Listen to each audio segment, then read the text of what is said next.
People wanting to travel to the United States will face increased security measures. Restrictions on citizens of Sudan have been lifted. The new measures are set to take effect on October the 18th. Nina Maria Potts is following that story for us from Washington. Nina, great to have you with us.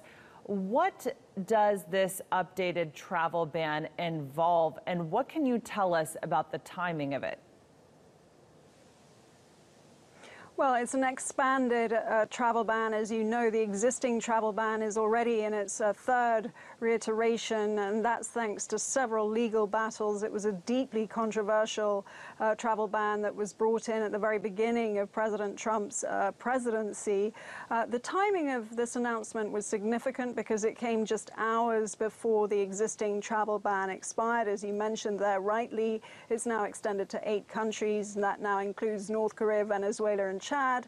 Sudan has been dropped. This is because U.S. officials say that they have reviewed Sudan's cooperation on information sharing and security, that it's deemed to have done enough, so it's now dropped from the list. I think significantly what U.S. officials are saying is that this ban is targeted and it's not bound by time. It's indefinite, and that's a pretty significant word because there's no time limitation on this ban, and it's also meant to be conditions-based. In the case of Venezuela, and the rules are different from country to country, it's targeting the leadership and senior officials and their families. It doesn't apply to all citizens. There's been some loosening of the restrictions for Iran, Iranian students and foreign exchange programs. As you know, Syrians are banned outright for an indefinite period of time.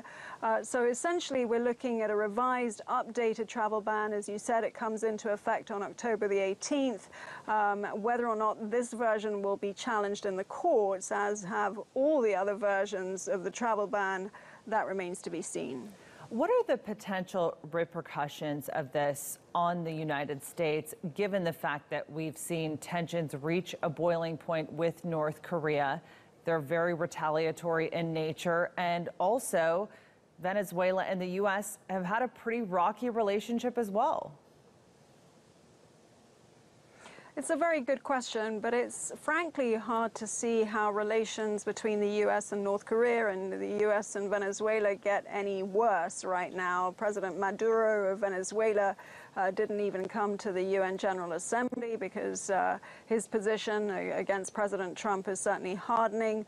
We saw the North Korea delegation walk out of President Trump's speech even before he had given it, and President Trump threatening to destroy North Korea if it launches a strike against the United States or its allies. So the political rhetoric, I think, can't get a lot worse.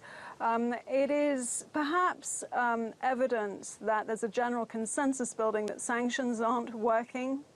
And this is perhaps the latest attempt by the U.S. to harden its position in both those countries' cases. I think President Trump's motivation here is a little different.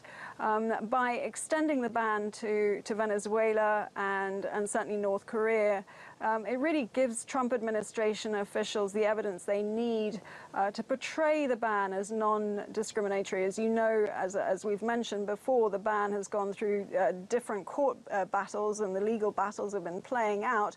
And those battles have been about discrimination largely, and immigration and security.